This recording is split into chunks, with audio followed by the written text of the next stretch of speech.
Many games come and go each year. Most get forgotten or feel dated within months or years, but some games, yeah, just a few of them, are those generational masterpieces that we get once every couple of years or even a decade. Games that still hold up so well to this day, you'd have a hard time finding a flaw. Now, in this video, we're gonna look at games based on all aspects. Some have gameplay that holds up incredibly well, still feels smooth and fluid as hell, while others have graphics that bless your eyes every time you look at them, or narratives so good and deep you still can't forget about them. Well, you get the idea. So, let's jump into our first game. Prince of Persia: Sands of the Time. So Prince of Persia: Sands of Time came out in 2003, and honestly, this game still rocks. The main thing that makes it special is that rewind time mechanic with the dagger. You mess up a jump, and instead of starting over, you just rewind a few seconds and try again. It's such a simple idea, but it works perfectly and keeps the game from getting frustrating. The movement in this game was insane for its time. The prince just flows through levels, running on walls, swinging on poles, doing flips and all that parkour stuff. Even now, it looks smooth and feels good to control. A lot of games from 2003 are clunky as hell when you go back to them, but this one still plays great because the core mechanics are solid. The whole game takes place in this massive palace, and you're basically solving these big environmental puzzles. You gotta figure out how to get from one area to another using all your moves. The level design is really smart, and when you nail a tough section, it feels awesome. The palace looks cool too, with all that Persian architecture and style that gives it its own vibe. Combat is pretty basic, but it gets the job done. You fight these sand monster things, and you can slow down time or do acrobatic attacks. It's not super deep, but it looks stylish and breaks up the platforming nicely. The dagger powers make you feel badass, which is what matters. What really makes this game stand out is the story presentation. The prince narrates everything like he's telling you this tale, and it just works so well. His voice is great, and the writing is actually good. When you die and rewind, he'll say stuff like, "No wait, that didn't happen," which is a clever way to tie the gameplay into the story. His relationship with Farah develops throughout the game, and you end up caring about both characters. The atmosphere is top-notch. The music has that Middle Eastern sound that fits perfectly. The palace feels mysterious and ancient with all these traps and secrets everywhere. It just sucks you in and makes you want to keep exploring. Yeah, the graphics are super dated now, textures are blurry and models are basic, but the gameplay holds up so well that you stop noticing after a while. The platforming is responsive, controls are tight, and the puzzles are clever. That's what matters more than fancy graphics anyway. The game respects your brain too. It doesn't spam markers telling you exactly where to go. You gotta look around and figure out the path yourself, which feels way more rewarding. The pacing is solid, no filler or padding, just a focused adventure that takes about 10 hours. This game basically invented the parkour action game formula that tons of games copied later. Assassin's Creed took massive inspiration from it. But even with all those games that came after, Sands of Time still holds up on its own because the execution is just that good. Playing it now is still fun as hell. The movement feels great, rewinding time never gets old, and the story keeps you hooked. Good game design doesn't age, and this is proof of that. Prince of Persia: Sands of Time is a classic that's still worth playing even 20 years later.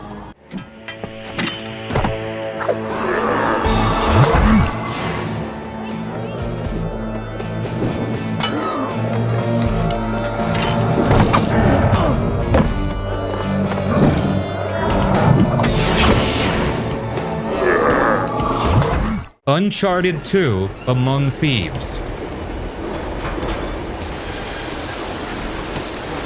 So, Uncharted 2: Among Thieves came out way back in 2009, and this game is still absolutely incredible, even today. Like, seriously, when you boot this thing up now, it barely feels like it came from the PlayStation 3 era, because Naughty Dog just nailed everything about it. The visuals in this game were mind-blowing when it dropped, and honestly, they still hold up really well. The way Nathan Drake moves through these environments, climbing up ancient temples and jumping across crumbling buildings, it all still feels smooth and natural. The environments are packed with detail and color, from the snowy mountains in Tibet to the lush jungles and busy city streets. Nothing feels empty or lifeless, even after all these years. But what really makes Uncharted 2 age like fine wine is the storytelling and characters.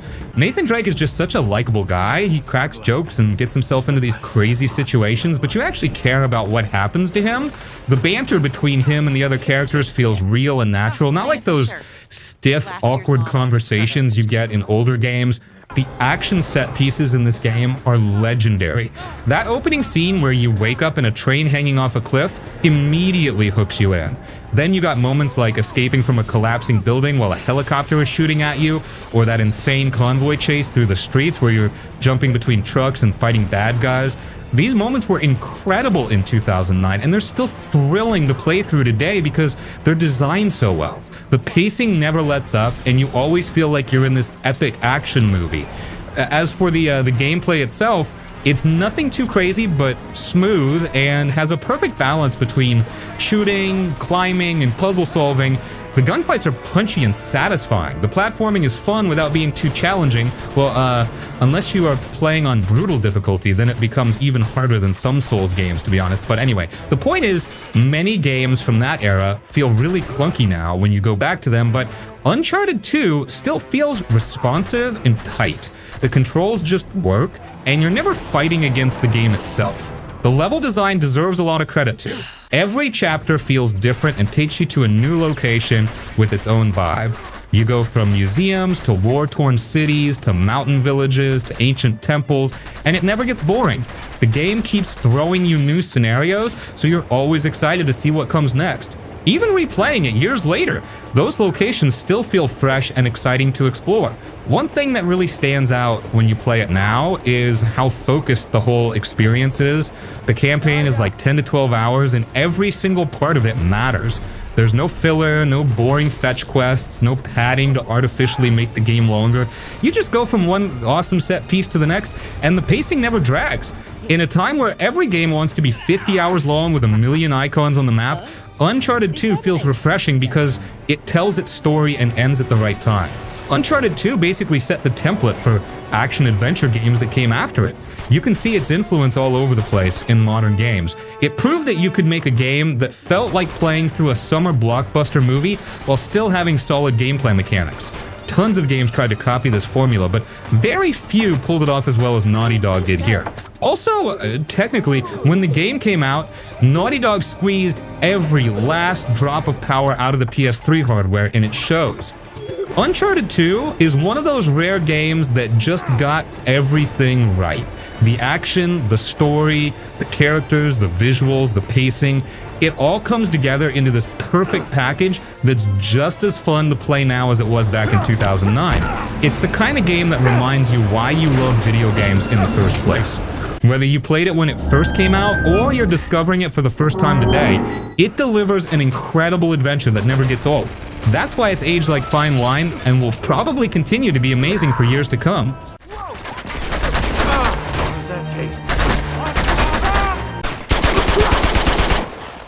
Pretty good shot for a journalist. Titanfall 2.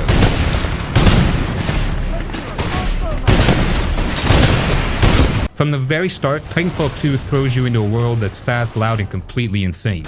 You're not just running around shooting people like every other shooter. The game gives you crazy movement tools that make you feel like a superhero. You can run on walls, jump really high, slide under bullets, and chain moves together in a way that makes you feel smart and powerful.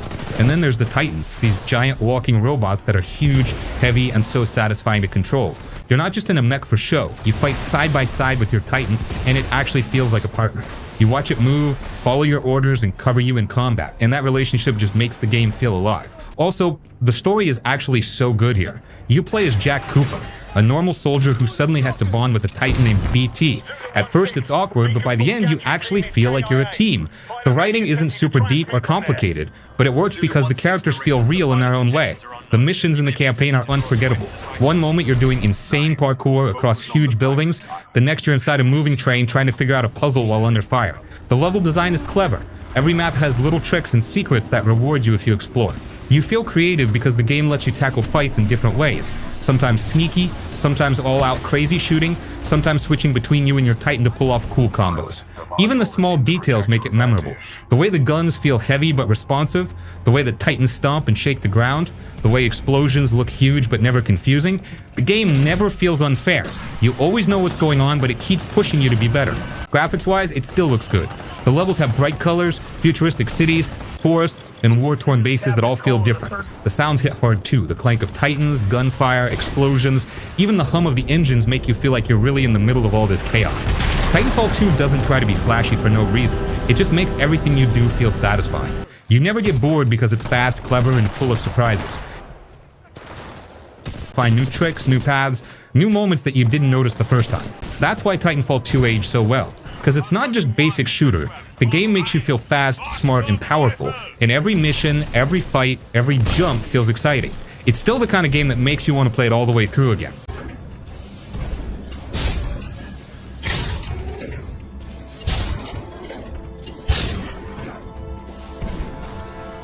Metro 2033. The setting is what really makes this game special. You're living underground with all these survivors because the surface is too irradiated and full of mutants. The metro stations became little communities and each one has its own feel. Some are friendly, some are sketchy as hell, and you're just trying to survive while moving through them. The world building is incredible. You really feel like this is what life would be like after everything went to hell. The atmosphere is thick as hell in this game. It's dark, claustrophobic, and you're constantly on edge. Your flashlight battery runs out, your gas mask cracks, and you gotta find filters before you suffocate. Ammo is scarce, so every bullet counts. The game makes you feel vulnerable, which is rare for shooters. Most shooters make you feel like a one-man army, but Metro makes you feel like you're barely scraping by. The gunplay is weighty and deliberate. Weapons feel rough and improvised because that's exactly what they are. You're using guns that were cobbled together from spare parts in the tunnels. They jam, they're inaccurate, but that's the point. It adds to the whole survival feel. Combat is tense because you can't just spray bullets everywhere, you gotta make your shots count. What's really cool is the stealth system. You can sneak through a lot of sections if you're careful, taking out lights and avoiding enemies. Your watch glows when you're hidden in shadows, which is a simple but effective way to show if you're detected. Stealth feels rewarding and saves you precious ammo. The monsters in this game are genuinely creepy. The mutants on the surface are terrifying, and when you hear them screeching in the dark, it gets your heart pumping. The librarians especially are nightmare fuel. These big gorilla-looking things that can kill you in seconds. Running into them always sucks, but in a good way, because they're actually threatening. The gas mask mechanic is brilliant. When you're on the surface, you gotta wear it, and keep swapping out filters or you die. Your mask can crack if you take damage, and you hear your breathing get more panicked as the filter runs out. It adds so much tension to every surface section. You're constantly checking your watch to see how much time you got left. The story's based on a novel, and it shows. There's actual depth to the narrative and the characters. Artyom's journey through the Metro feels meaningful, and the different factions you meet all have their own motivations. The Rangers are trying to protect people, the Reds and Nazis are fighting for control, and you're caught in the middle of it all. The moral choice system is hidden too, which is cool. The game doesn't tell you when you're making important decisions. Visually, the game still looks pretty good. The lighting is fantastic. All those dark tunnels lit by flickering lights in your flashlight create such a moody atmosphere. The surface sections with snow and ruins look bleak and desolate. Yeah, textures are dated, but the art direction carries it hard. The Redux version updated the graphics, but even the original holds up decently. Sound design in Metro is phenomenal. Every creak and groan in the tunnels puts you on alert. The way sound echoes through the Metro, the distant screams and gunfire, it all adds to the immersion. Wearing headphones while playing this game is intense because you're constantly listening for threats. The Metro stations you visit are all unique. You got the Venice station flooded with water, the market at Exhibition where people trade, the Nazi-controlled stations with propaganda everywhere. Walking through these areas and just listening to people talk gives you so much context about this world. The game does a great job making you feel like you're actually in this post-apocalyptic society. Ammo being currency is such a smart touch. Military-grade bullets work as money, but they're also the best ammo for your guns, so you're constantly deciding whether to spend them or save them for tough fights. It adds another layer to the resource management. The pacing mixes combat, exploration, and story really well. You're not just shooting constantly, there's downtime where you're walking through stations, talking to people, soaking in the atmosphere, and then suddenly you're in a firefight or running from monsters and the tension spikes. That variety keeps the game engaging throughout.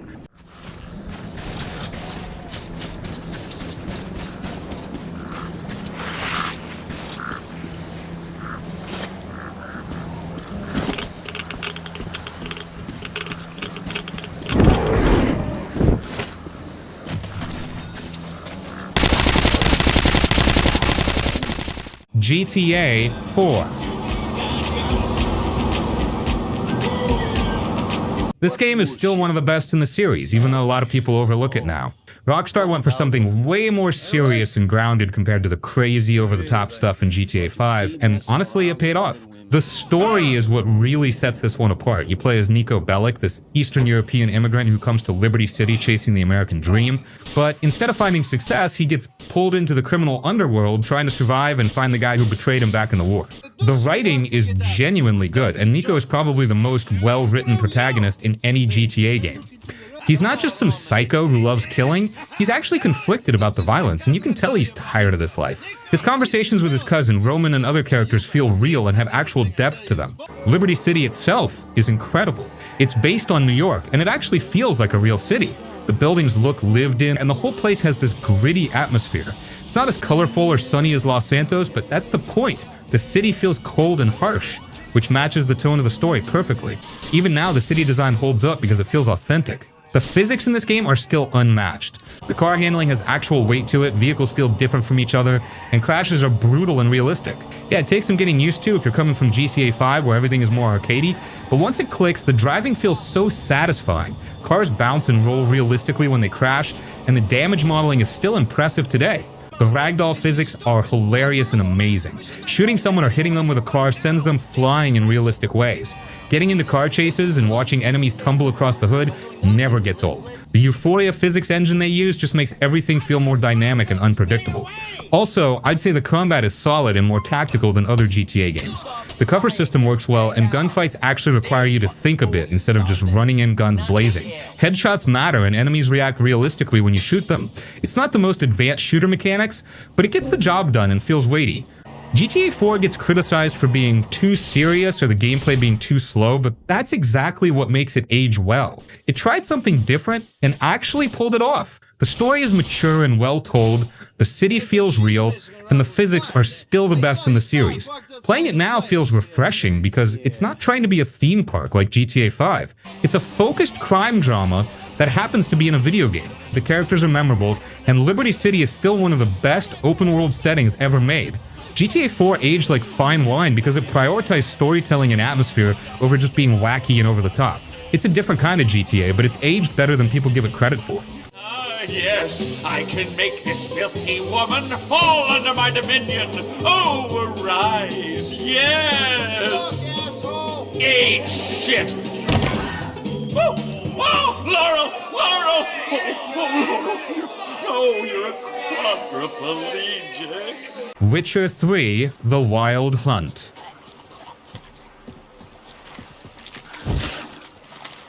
The Witcher 3 is one of those rare games that just doesn't feel old at all. You look at it now, years after it came out, and it still hits in almost every way.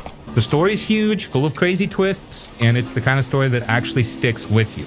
You play as Geralt, a monster hunter. And yeah, you're out hunting monsters, but it's way more than that. You're traveling across this massive world, meeting people with their own lives, helping some, ignoring others, and every choice feels like it actually matters. Some decisions can bite you later, some feel really rewarding, and that's the kind of writing that makes a game timeless. Even side quests feel special. You're not just killing 5 rats or running fetch quests, you might be helping a merchant with a problem that turns out to be darker than it first looks, or finding a lost kid who changes your story in a small but memorable way. The world is insane. You can ride your horse through forests, swampy lands, or snowy mountains, and each place feels different and alive. Cities feel real, full of people arguing, merchants shouting, guards patrolling, and sometimes chaos happening just in the background. The attention to detail is wild. You can just wander for hours and stumble into something interesting, and it still feels like an adventure, not filler. The weather and day-night cycle make it feel alive too. A sunny day feels peaceful, a rainy night feels tense, and hunting monsters at night in the fog is genuinely scary even today. Combat is another reason it aged so well. It's not some simple point and shoot. You have to plan, prepare your gear, pick the right sword, use magic signs, drink potions, and even set traps. Every fight feels like a puzzle in its own way, especially the big monsters. You can't just button mash, you have to think. And because there's so much variety in enemies, it never gets boring. Every fight feels satisfying, tense, and exciting. Even the visuals, voice acting, and music still hold up. Forests look dense, rivers shine, villages feel lived in, and the music is so good, it really sets the mood for every scene. Geralt's world is messy, dangerous, but also beautiful. And it's that mix that makes the game still feel alive today. Basically, The Witcher 3 aged like fine wine because it got almost everything right. Story, world, characters, combat, and even the little details you notice when you're just wandering around. You can jump back into it now and it still feels massive, exciting, and completely alive. You can replay quests, wander into new areas, and discover stuff you missed the first time. That's why it's still one of the best games ever made, and why it holds up even today. In one piece. I shall be waiting.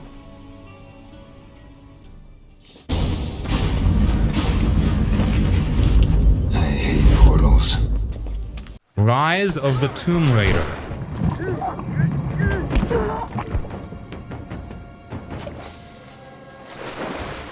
So Rise of the Tomb Raider came out in 2015, and this game is absolutely stunning even today. Crystal Dynamics took everything that worked in the 2013 reboot and just made it better in every way.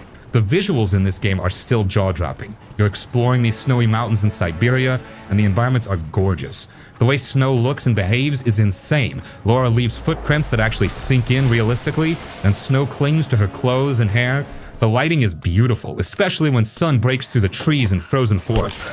Even now, this game can compete with stuff that came out recently because the art direction and technical work are just that good. The tombs in this game are finally actual tombs worth exploring. The 2013 game was criticized for not having enough tomb raiding, and Ryse fixed that completely. The optional tombs you find are these massive puzzle-filled areas that feel like actual ancient ruins. You're figuring out how to use physics and the environment to reach treasure, and it's so satisfying when you solve them. These tombs are the highlight of the game, and they really make you feel like you're discovering something that's been hidden for centuries. The gameplay loop is addicting and satisfying. You're exploring areas, gathering resources, crafting better gear, unlocking new abilities, and finding secrets everywhere. The semi-open areas give you room to explore and approach situations differently. You can go in stealthy, pick enemies off with arrows, or just start a firefight. The game rewards exploration with cool upgrades and lore that adds to the story. Combat feels really good too. The bow is still the best weapon, and landing headshots is super satisfying. You got different arrow types for different situations, and the stealth kills look brutal. Laura moves fluidly through environments, sliding under obstacles, climbing quickly, and it all feels smooth and responsive. The animations are top tier, and everything flows together naturally. The crafting system adds a nice survival element. You're collecting materials to make ammo, healing items, and special arrows. It's not super deep, but it gives you something to do while exploring and makes you pay attention to your surroundings. Finding resource stashes hidden around the map feels rewarding.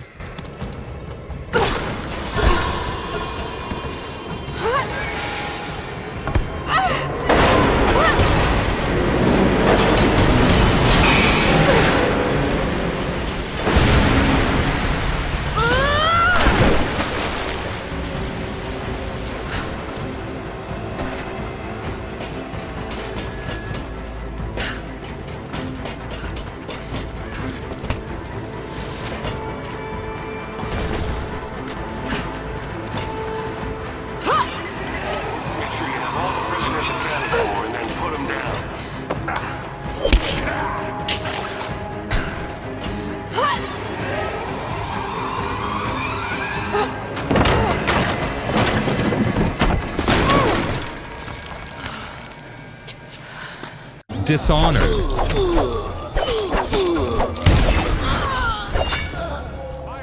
Man, Dishonored is such a crazy ride, huh? The first thing you notice is the city of Dunwall. It's creepy, dirty, kind of alive in its own twisted way, and it just grabs you. You're playing as Corvo, who's been framed for a murder he didn't do, and suddenly you're stuck in this giant mess of politics, revenge, and corruption. The cool thing is, the game doesn't hold your hand. You can sneak around, peek into alleyways, eavesdrop on guards talking, and just figure stuff out for yourself. Or, if you're feeling bold, you can go full chaos and just wreck everyone in sight. And yeah, the city reacts to that. Kill too many people and the world gets darker and scarier. Play clean and people notice. That freedom, man, it's still insane and rare in most games. The levels are genius. Every rooftop, balcony, and hidden corner feels like it's begging you to explore it. You can teleport across gaps with blink, crawl through pipes, climb ledges, and just experiment endlessly. And honestly, some of the best moments happen when you just go off script. You might find a secret room you didn't expect, or overhear a guard's private conversation, or stumble onto a tiny story that makes you chuckle or even feel a little guilty. It's those little surprises that keep the game feeling alive years later. Combat and powers are another reason this game aged so well. Blink is obvious, but using possession to take over a rat or guard and sneak past a patrol, it never gets old. Bend time lets you slow everything down just enough to pull off crazy moves. Every fight, even small ones, feels tense because you're not just hacking and slashing. You have to think, plan, and decide how much chaos you want to cause. And the gadgets are fun too, from grenades to crossbows. There's a ton of ways to approach every encounter. The story is dark, messy, and actually memorable. You've got corruption, revenge, betrayal, and a few really cool twists along the way. But the game also takes its time letting you notice little things in the world, like newspapers, letters, graffiti, or citizens talking. It makes Dunwall feel alive. Even years later, you can get lost just wandering the streets, discovering little stories that don't even matter to the main plot. And honestly, the art style is perfect. It's gritty, it's kind of weird in a cool way, and it hasn't aged badly at all. The lighting, the sounds, the music, it all just hits. And combined with the level design and powers, it makes the game feel timeless. Dishonored aged like fine wine because it's smart, flexible, and full of surprises. You can play it now, experiment with powers in ways you never tried before, and still get those holy crap moments that make you smile, or sometimes make you feel guilty for being a little evil.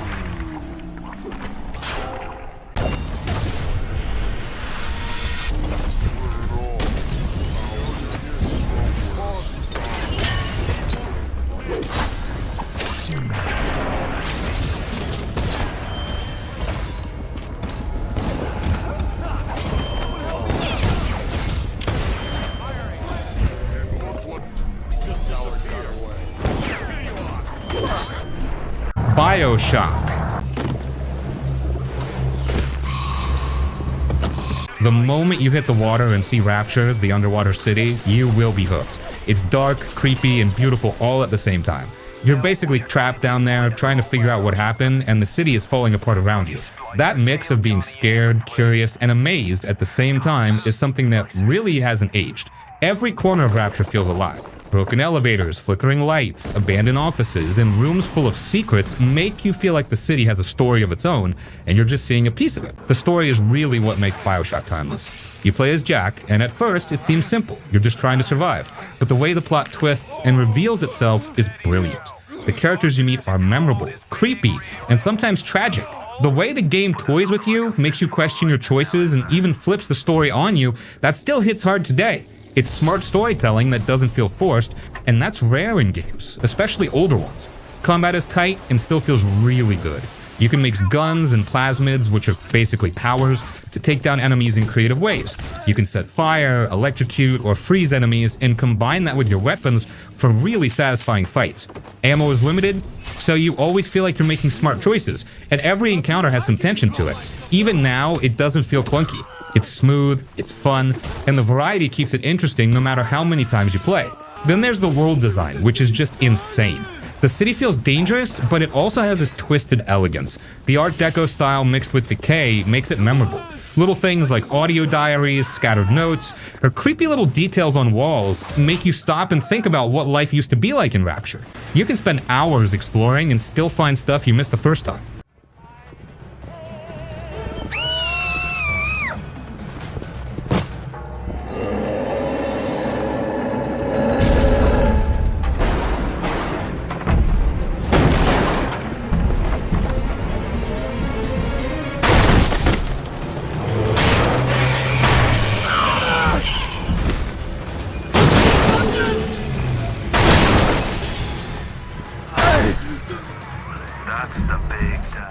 Batman Arkham City. Don't be stupid. If you keep that door closed, he can't get out, and we're... So Batman Arkham City came out in 2011, and this game is still the peak of superhero games. Rocksteady took what made Arkham Asylum great and just expanded it into this massive open-world prison, and it's incredible. The setting is genius. Instead of just being in the asylum, now there's this huge section of Gotham that got turned into a giant prison where all the criminals just roam free. You got different gangs controlling different areas, iconic villains running their own territories, and Batman is just dropped right in the middle of it all. Flying around this dark, twisted city as Batman never gets old. The combat system in this game is still the best. It's that free-flow combat where you're chaining attacks together, countering enemies, using gadgets, and it all feels so smooth and badass. When you get a good rhythm going and you're taking down like 15 thugs without getting hit, you genuinely feel like Batman.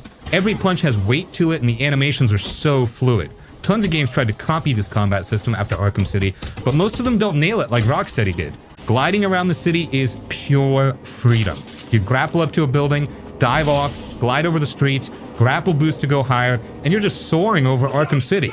The traversal feels amazing and getting around is fun instead of being a chore. You're not just fast traveling everywhere because actually moving through the world as Batman is enjoyable. The villain roster is insane. You got Joker, Two-Face, Penguin, Riddler, Hugo Strange, Mr. Freeze, and more all in one game. Each of them has their own storyline and missions and they all feel important. The side missions where you track down other villains like Zosh or Deadshot add so much content. You're constantly running into Batman's rogues gallery, and it's a comic book fan's dream. The Mr. Freeze boss fight is legendary. It's one of the best boss fights in gaming because you can't use the same tactic twice. He adapts to whatever you do, so you gotta use different takedown methods throughout the fight. It actually makes you think and use all your tools instead of just button mashing. That fight alone shows how smart the game design is. The story is really well done. Hugo Strange knows Bruce Wayne is Batman, and there's this whole conspiracy about what Protocol 10 actually is. Joker is dying, and he infected Batman with his blood, so there's a ticking clock element. The narrative keeps you hooked, and the voice acting is top tier. Kevin Conroy as Batman and Mark Hamill as Joker are perfect, as always. Catwoman's sections are a nice change of pace. She plays differently than Batman, more agile and focused on whip attacks. Her story ties into the main plot and gives you a different perspective on what's happening in Arkham City. The chemistry between her and Batman is great too. Visually, the game still looks pretty good. The art direction carries it hard. Arkham City has this dark, gothic atmosphere with neon signs and snow falling. Each area has its own visual identity. The Iceberg Lounge looks different from Joker's territory, which looks different from the Industrial District. The city feels like a character itself. There's some kind of fight going on over there!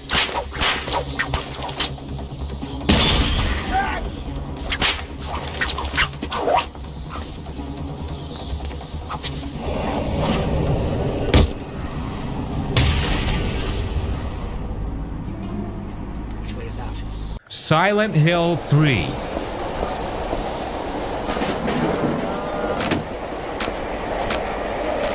Silent Hill 3 is one of those horror games that, even years later, still feels like it's doing something unique.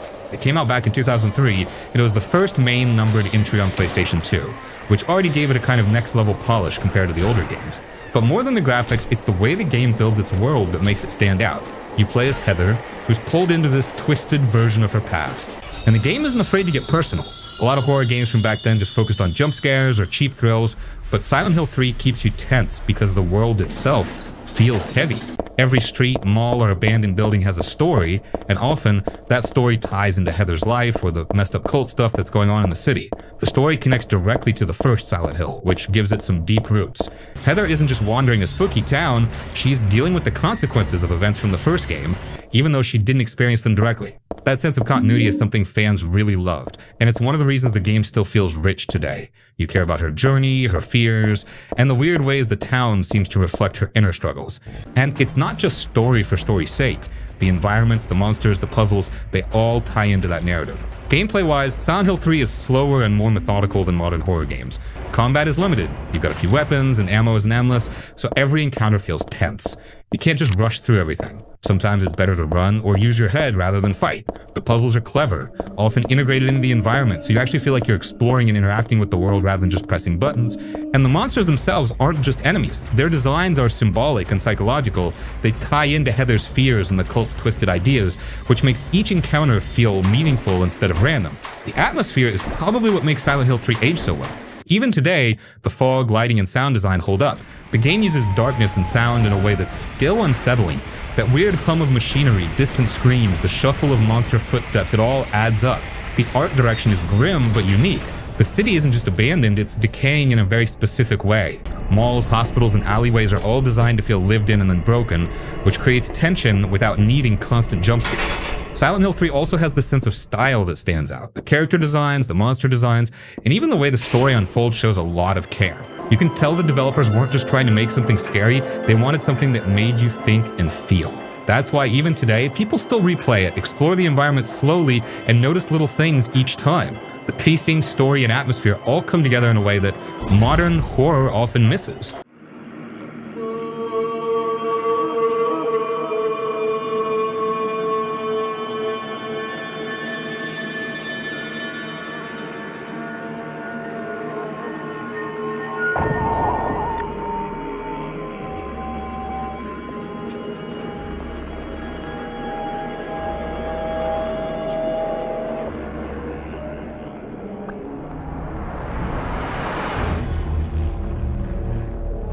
Mirror's Edge.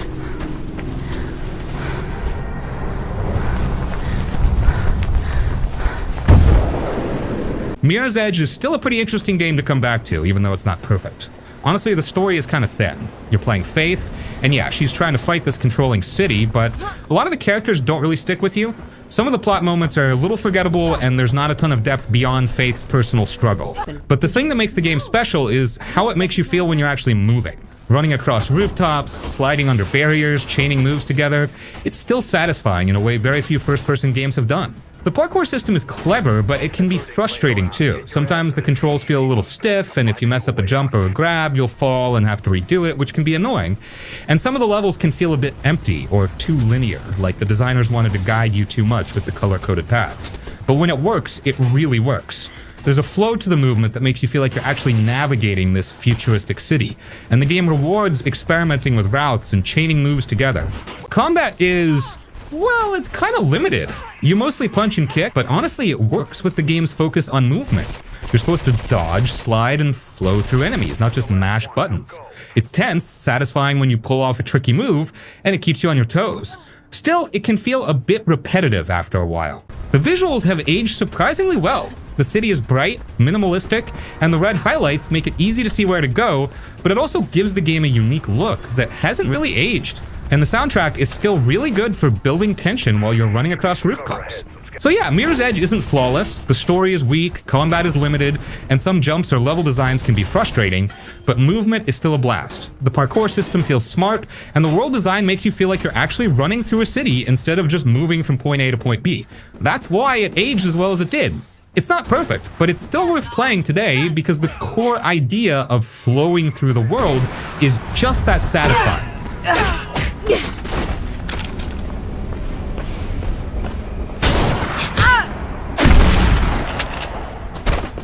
Mass Effect 2.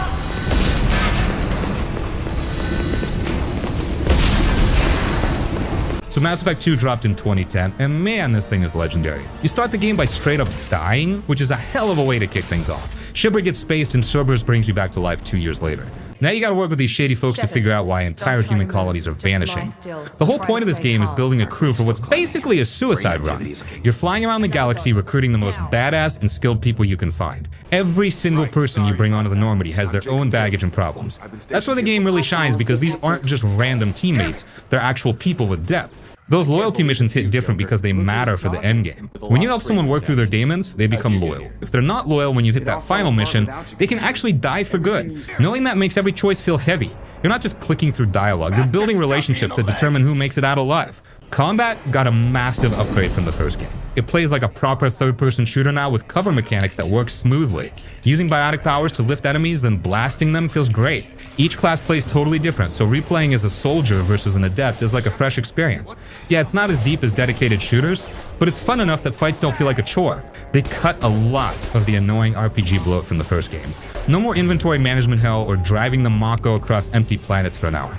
Some hardcore RPG fans weren't happy, but it lets the game focus on what it does best, which is characters and storytelling. The streamlining works in its favor. Damn it, Wilson. This room is crawling with mechs. The whole station is crawling with mechs. I'm doing the best I can. Mad Max. Mad Max is one of those games, it's kind of underrated when you think about it, but it still holds up pretty well if you know what to appreciate. The first thing that hits you is the world itself. It's massive, dusty, and feels properly post-apocalyptic. Driving across the desert, jumping from one scrap pile to another, or just wandering around the wasteland, you get this real sense of how harsh the world is. There's junk everywhere, old cars, broken buildings, scrap towers, and scavenging it all to build up your car and gear is satisfying in a way few games really capture. It's not flashy like some modern open-world games, but the world has personality. You can tell the developers really wanted to make the wasteland feel lived in, dangerous, and oppressive. Driving is where the game really shines. The magnum opus, your car, feels weighty and powerful. Upgrading it is fun because each upgrade makes a noticeable difference. You can slam through enemies, harpoon their cars, or equip weapons that change how you fight. Vehicle combat is tense and chaotic in a good way. Ramming an enemy convoy while weaving through explosions and shooting out tires never gets old. The way the car handles, especially when you're boosting or trying tricky maneuvers, still feels smooth today. Honestly, if you're not a fan of the driving, a lot of the fun in the game just disappears. But thankfully, most of the game revolves around being behind the wheel. On foot, the combat is fine, but not amazing. Max punches, grabs, and kicks enemies in a brawler-style system that works okay, but it can get repetitive, especially if you spend a lot of time clearing camps. Some of the side missions are repetitive too. Destroy this base, clear that convoy, grab scrap here, but at least they tie into the world logically. You're scavenging, upgrading your car, and surviving, so it fits the theme even if it feels grindy sometimes. Travel on foot can feel slow too, which is why the car is so central. You really notice the game was built around vehicular gameplay first. The story is serviceable, but not its strongest point. Max is dealing with revenge, gangs, and survival, and while there are a few interesting characters, most of them feel one-dimensional. It's the kind of story where you get the idea quickly and then focus more on the action and exploration than the plot itself. That said, the atmosphere supports the story really well. Storms roll in, sand swirls around, and the wasteland feels alive in a way that makes even minor objectives feel dangerous. Graphics and art design are solid for a game that's almost a decade old. The deserts, ruined cities, and scrap towers have this gritty charm. You can tell the designers wanted everything to feel heavy, like this world actually went through something catastrophic. Even the smaller touches, like enemy convoys moving in patterns or the sound of your car crunching over rubble, make the game feel immersive. Mad Max aged like fine wine in certain ways. The driving and car combat are still extremely satisfying, the world feels huge and oppressive, and scavenging for upgrades makes you feel like you're surviving in a real wasteland. The story and on-foot combat aren't amazing, and some side missions drag, but the core systems are solid enough that it's still fun to jump in. It's a game built around the feeling of being in the wasteland, behind the wheel, and battling chaos, and that feeling doesn't really get old. Even now you can spend hours just exploring, upgrading, and taking down enemy convoys, and it still scratches that itch that's unique to this game.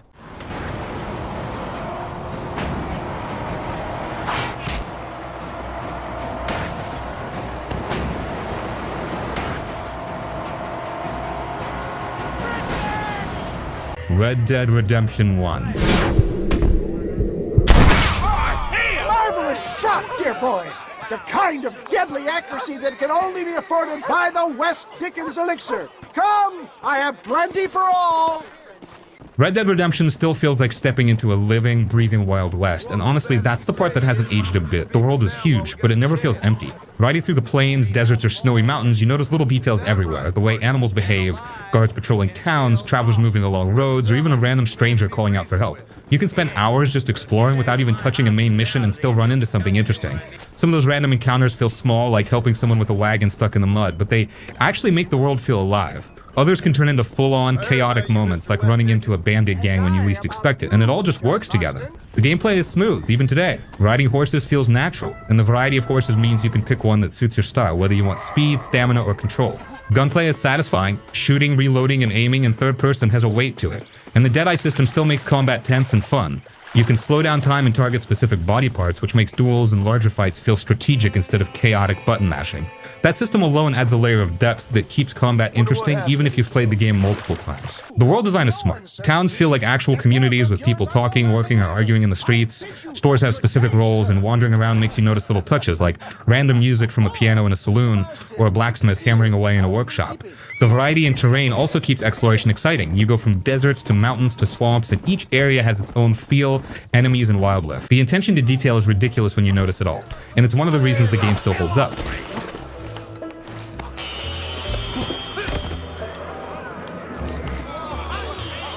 There it is, skeptics and dissenters, irrefutable proof. Do not let this opportunity pass you by. Assassin's Creed Unity.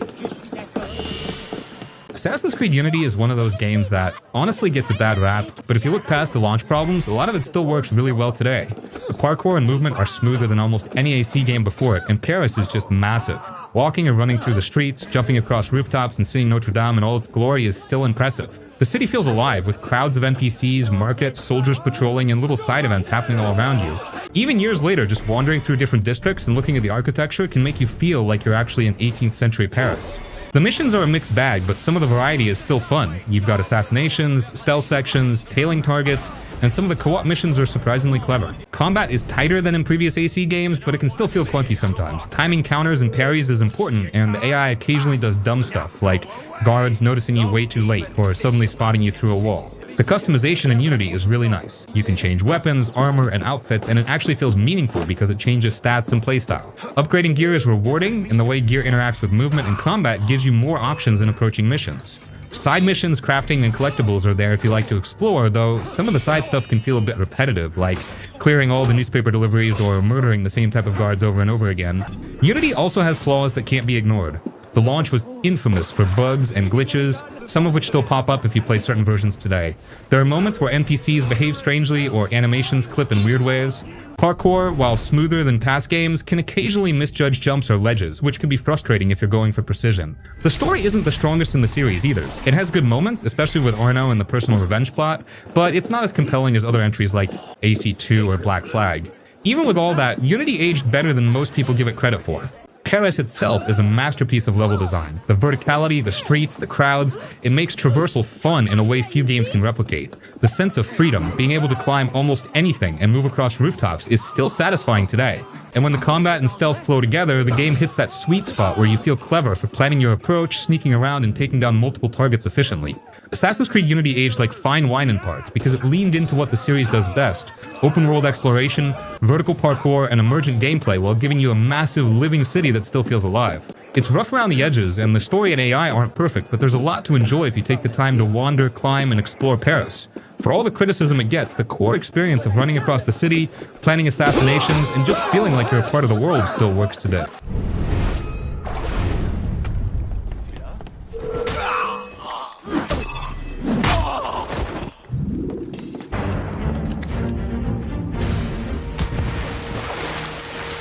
Uncharted 4.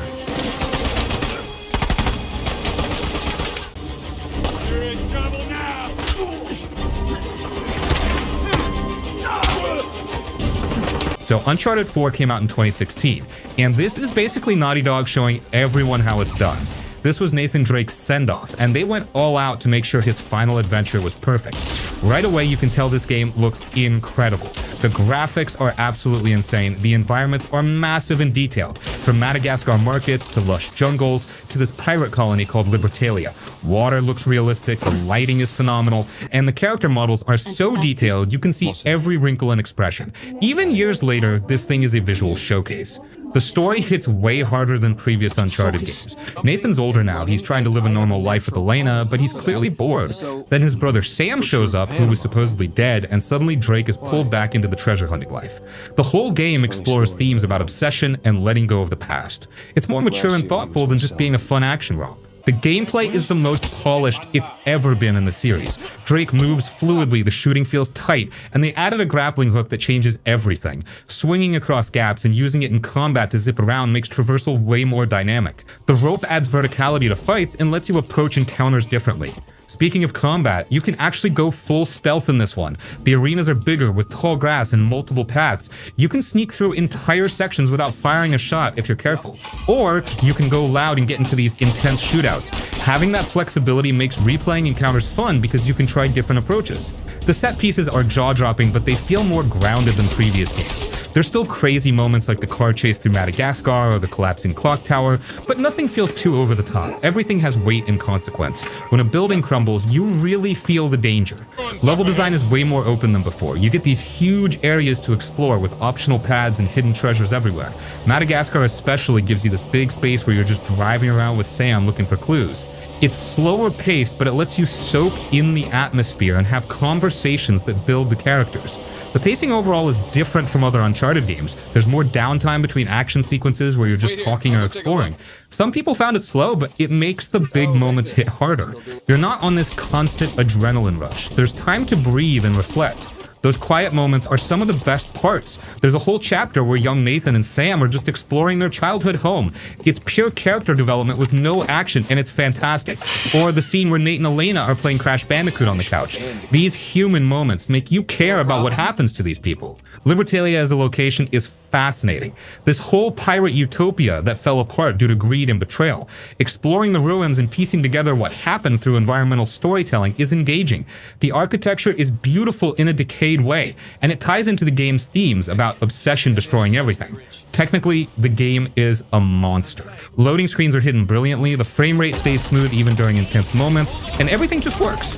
The attention to detail is crazy, like how Drake's shirt gets dirty or wet depending on the environment, or how characters realistically grab ledges and surfaces. Playing through Uncharted 4 feels like the ultimate refinement of everything Naughty Dog learned over the years. The climbing is smooth, the shooting is satisfying, the stealth works well, and the story keeps you hooked. It's the most complete package in the series. What makes it age so well is that it was already pushing boundaries when it came out. The graphics were top tier then, and they're still impressive now. The storytelling was mature and thoughtful, which doesn't get dated. The gameplay mechanics are polished enough that nothing feels clunky going back to it.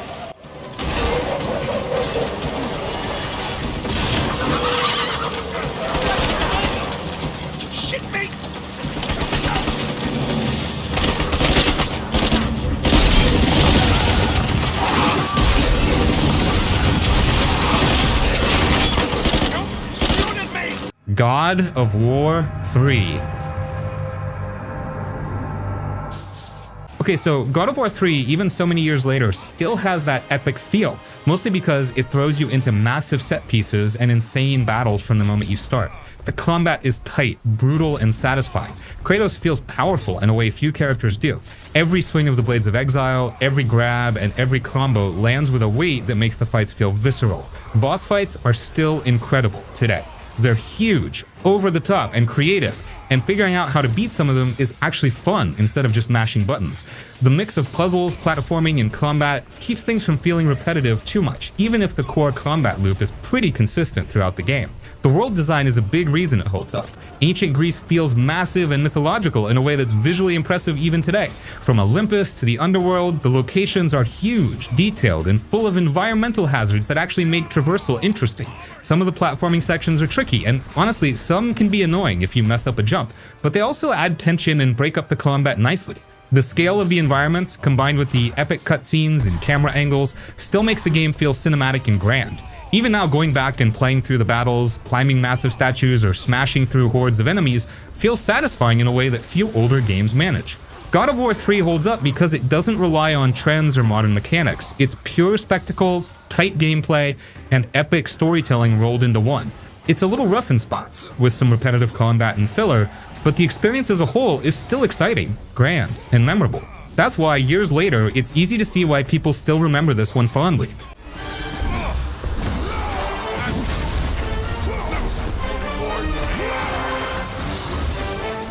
Metroid Prime.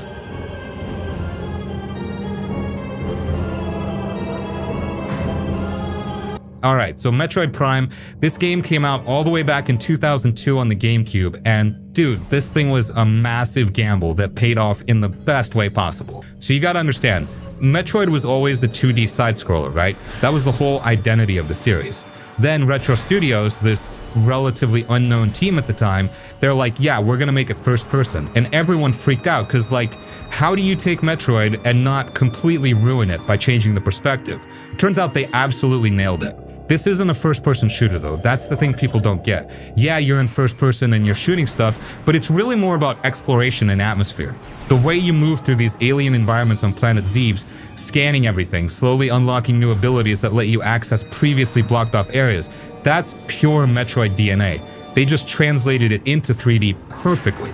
The scanning mechanic is genius. You got this visor that lets you scan literally everything. Enemies, objects, lore entries, and it all adds to the world building. You're piecing together what happened to the space pirates and the Chozo civilization through these environmental clues. It makes you feel like an actual explorer uncovering secrets instead of just running and gunning through levels. The atmosphere in this game is unreal. You're alone on this hostile planet and it's quiet, like eerily quiet, except for ambient sounds and music. Every area has its own vibe, and the art direction, man, it still looks good today. Yeah, the textures are dated obviously, but the design of everything holds up beautifully. The way your visor fogs up when you go from cold to hot areas, or how you can see Samus's face reflected in the visor when there's a bright flash, these little touches add so much immersion. You really feel like you're inside this power suit. Combat is satisfying, but it's not the main focus. You're mostly dealing with the environment and figuring out where to go next.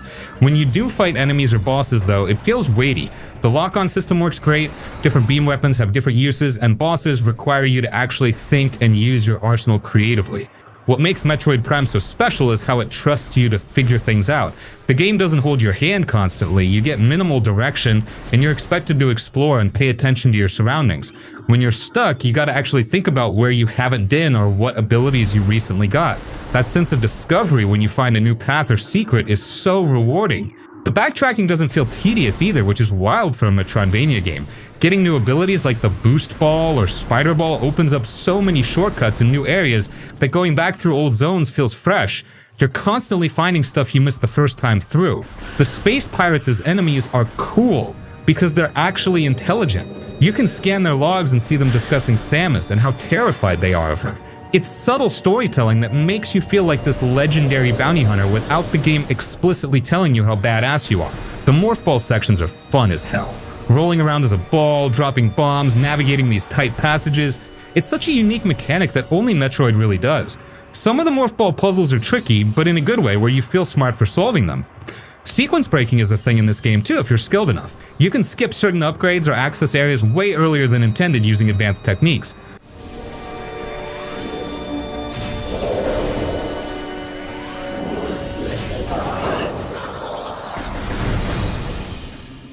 Sleeping dogs.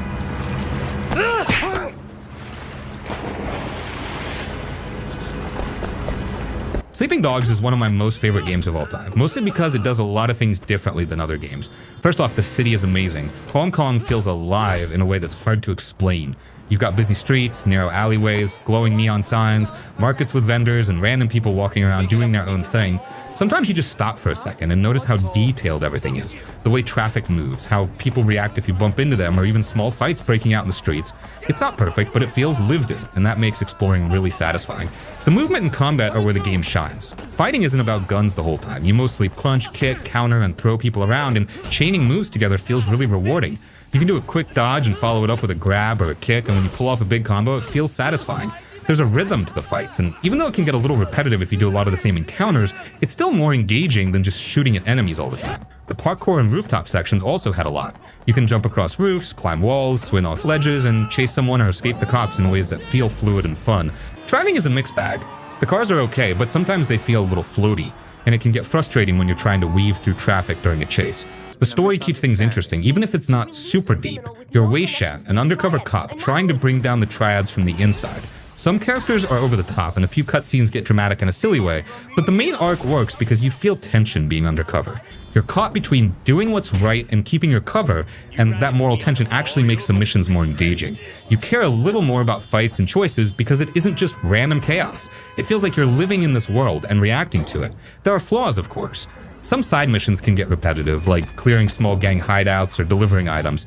Certain collectibles feel boring to track down, and the AI can act dumb at times. Enemies sometimes notice you too late or too quickly, and civilians will occasionally move in ways that break immersion. But these flaws are minor compared to what the game gets right. The combat, movement, city design, and freedom to explore more than make up for them. The world design is a big reason this game still works. Every district has a different vibe. Some are bustling markets, some are high-rise office areas, and some are cramped alleys filled with crime. The day-night cycle, weather effects, and small random events all make it feel alive. You can chase a target across rooftops, fight your way through a busy street, and then jump into a car and drive through traffic while avoiding pedestrians and cops. That mix of vertical movement, street-level chaos, and driving is unique and still fun today. So yeah, overall, the combat is still satisfying, the city's still alive, and exploring or messing around never really gets old. It's not perfect, story isn't super deep, side missions can feel repetitive, and AI isn't perfect, but the core systems are solid enough that you can still hop in and have a good time. Running across rooftops, jumping into fights, and exploring the city makes the game feel alive, and that's why it still works years later.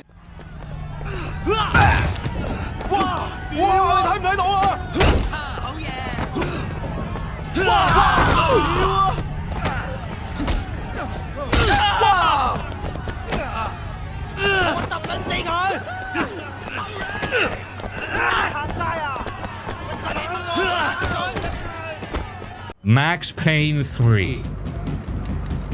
Now get down!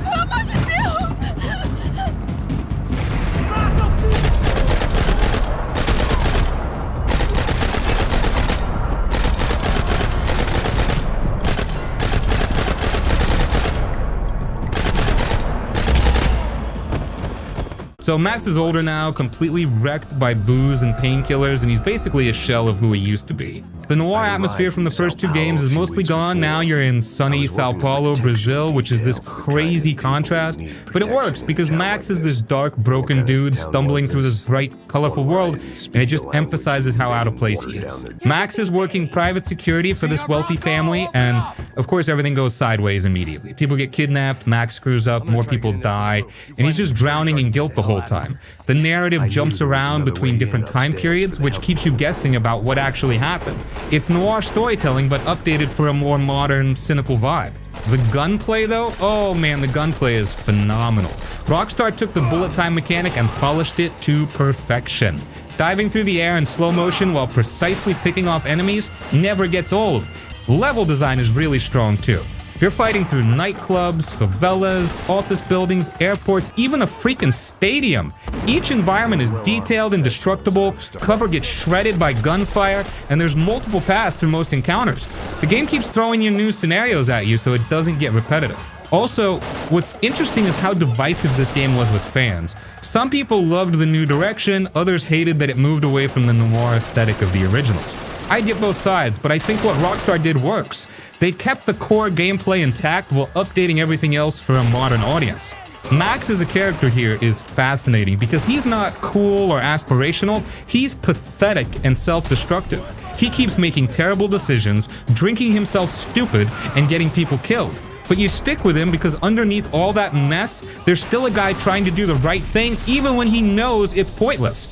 That airport level is absolutely insane, by the way. You're fighting through this huge shootout that just keeps escalating. The pacing of that sequence is perfect, building tension until it explodes into chaos. It's one of those levels you remember long after finishing the game. Max Payne 3 also looks incredible on PC if you got the hardware. Rockstar's optimization was solid, and cranking everything to max settings makes it a visual showcase. Even the console versions look great for 2012. What makes this game age well is that the shooting mechanics are just fundamentally excellent. Graphics can get dated, but satisfying gunplay lasts forever.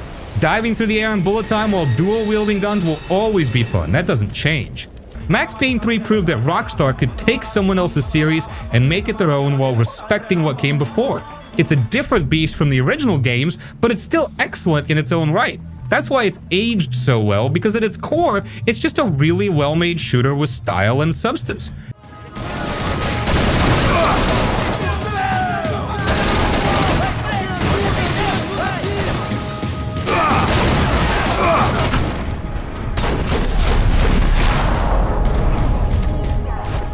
Wolfenstein 2: The New Colossus.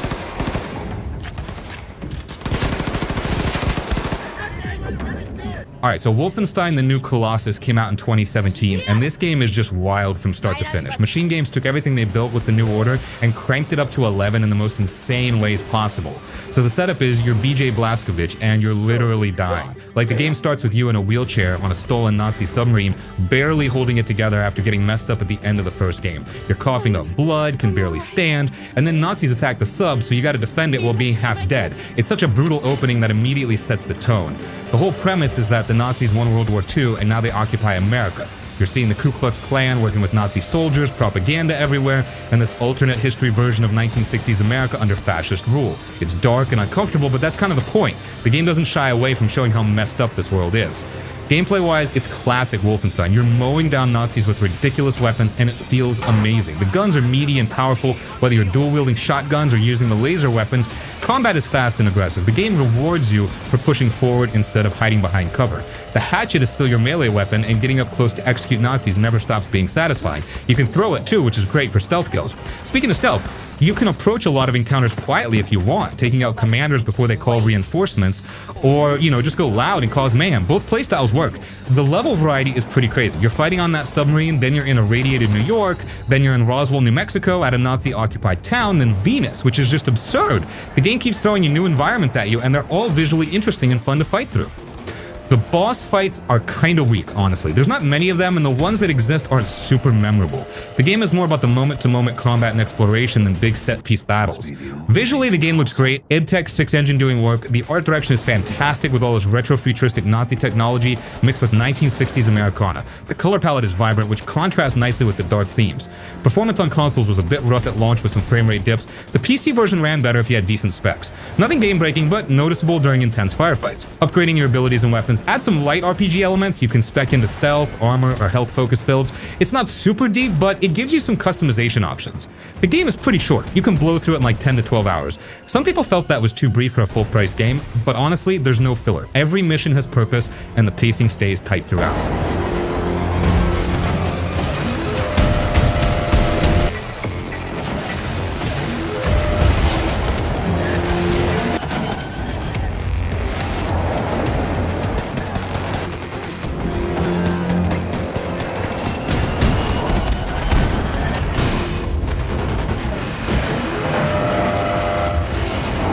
Hitman Blood Money.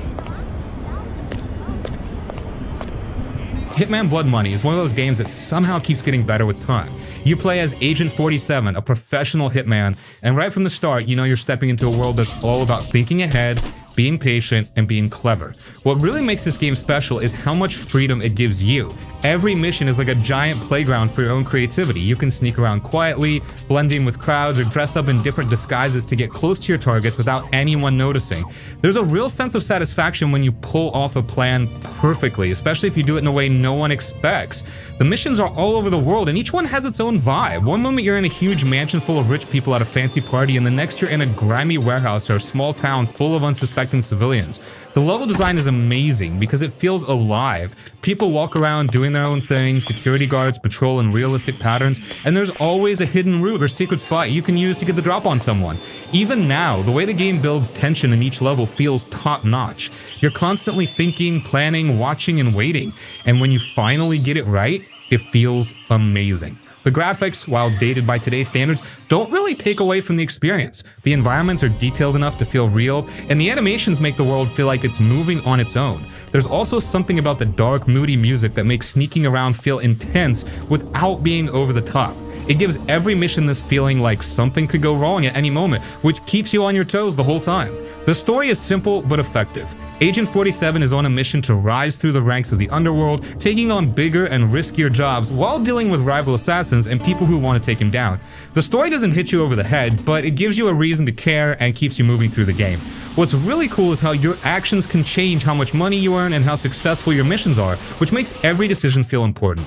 Even today, Blood Money feels smooth. The controls work, the missions feel alive, and there's so much variety in how you can approach each target that it never gets boring. You can replay the same level multiple times and find new ways to complete it, which makes it feel like it has endless life. This is one of those rare games where you can step back years later, play a mission, and still feel the same thrill, tension, and satisfaction you did the first time. Hitman Blood Money doesn't just hold up. It proves that a game doesn't need the newest graphics to be brilliant. It's smart, it's tense, it's creative, and it's one of the best stealth games ever made.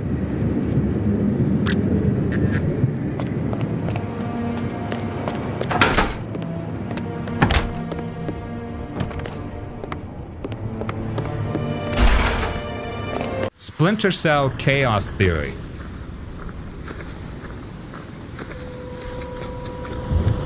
Okay, where to even start?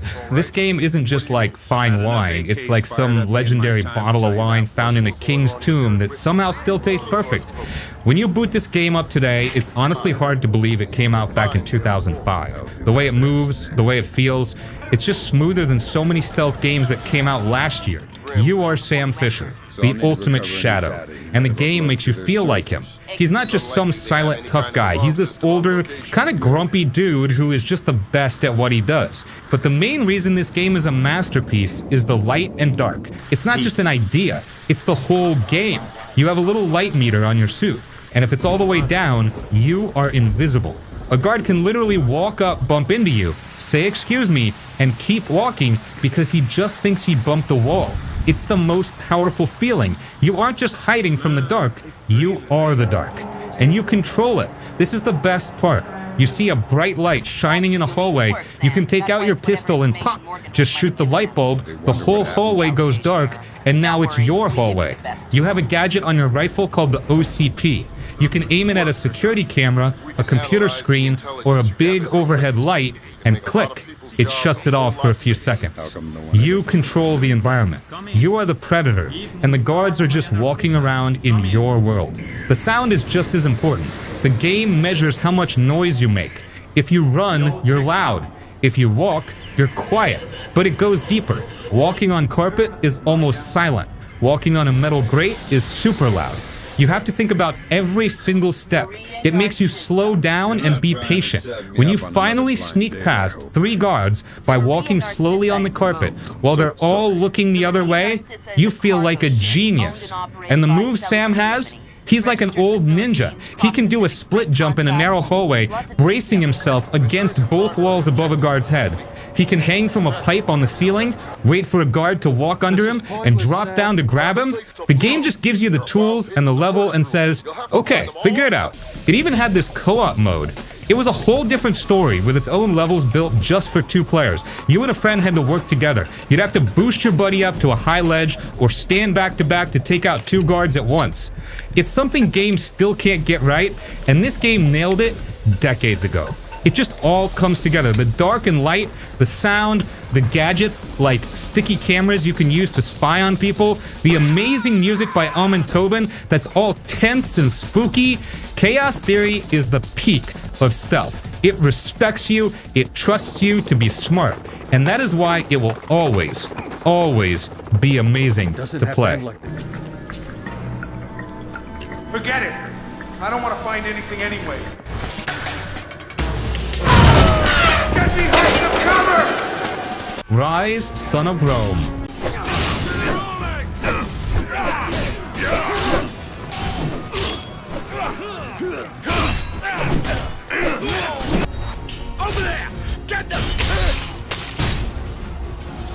Ryse, Son of Rome is one of those games that just makes you stop for a second and think, damn, this still looks crazy good.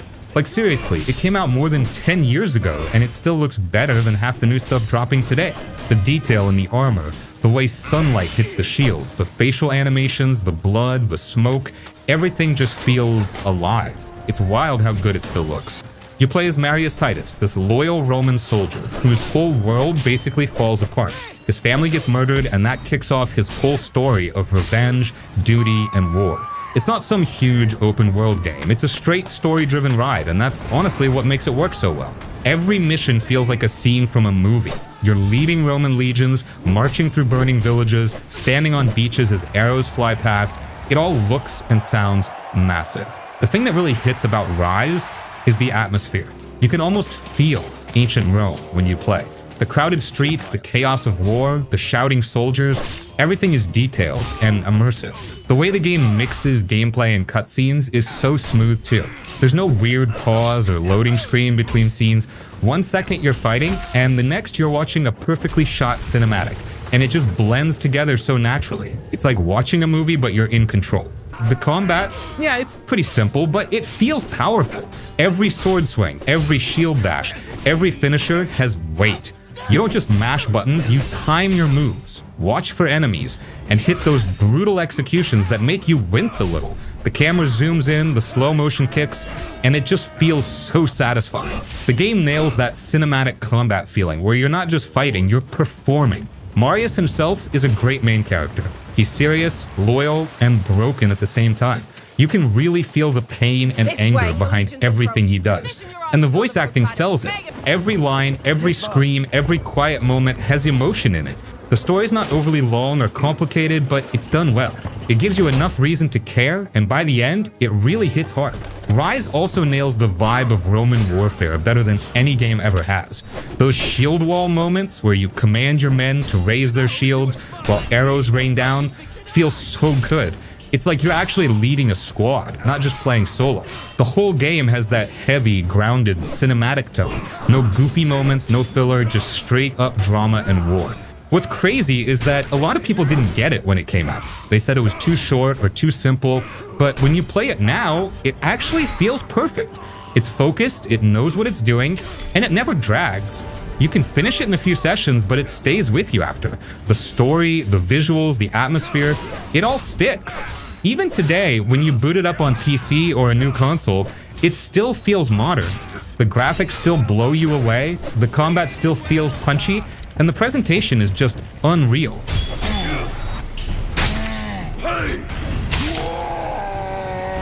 Spec Ops: The Line. Target down! Cover me! I'm reloading! More coming over the dune!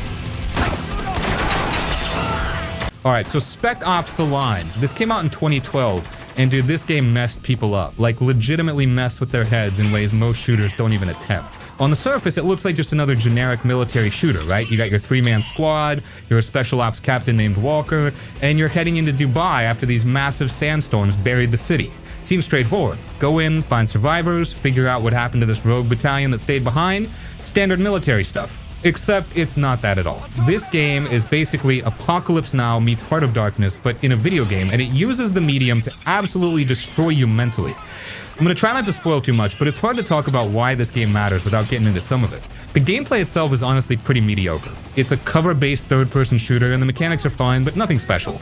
Shooting feels okay, the cover system works, but it's not gonna blow your mind compared to other shooters from that era. And that's kind of intentional. The developers wanted the gameplay to feel routine, so the story hits harder.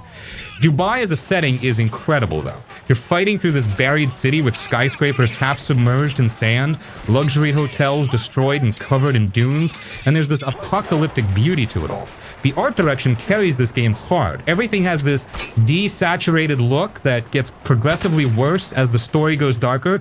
Walker and a squad start off as these confident military dudes doing their job. The banter is light, they're cracking jokes, everything seems fine, but as you push deeper into Dubai, things start getting weird and morally complicated. You're making decisions that seem right in the moment, but the consequences are horrifying. There's this one scene, and it's one of the most disturbing moments in gaming. The game forces you to do something terrible, and then it shows you exactly what you did, and you can't look away. It's brutal and intentional, making you complicit in the horror instead of just watching it happen. What's genius about Spec Ops is how it deconstructs the military shooter genre. All those games where you're the hero mowing down hundreds of enemies without consequence, where everything is black and white, good guys versus bad guys, this game takes that formula and asks, what if you're not the hero? What if your presence is making everything worse? The loading screen tips change as you progress. Early on, they're standard tutorial stuff, but later they start calling you out. This isn't a game about redemption or heroism, it's about the cost of violence and the lies we tell ourselves to justify our actions. Heavy stuff for what looked like a generic shooter. Graphically, the game is dated now for sure. Character models are stiff, textures are muddy, but again, the art direction makes up for technical limitations. The way sand moves and covers everything, the lighting during sandstorms, the contrast between destroyed luxury and desperate survival, it all creates this unique atmosphere. What makes Spec Ops: The Line special is how it uses interactivity to make its point. Books and movies can tell you war is hell, but this game makes you pull the trigger. It forces you to participate in atrocities and then asks you if you enjoyed it. That player agency creates guilt in a way other mediums can't replicate. The game sold poorly, which is a shame, but also kind of makes sense. People bought it expecting a fun shooter and got traumatized. The marketing didn't help either. They couldn't really advertise what the game actually was without spoiling it.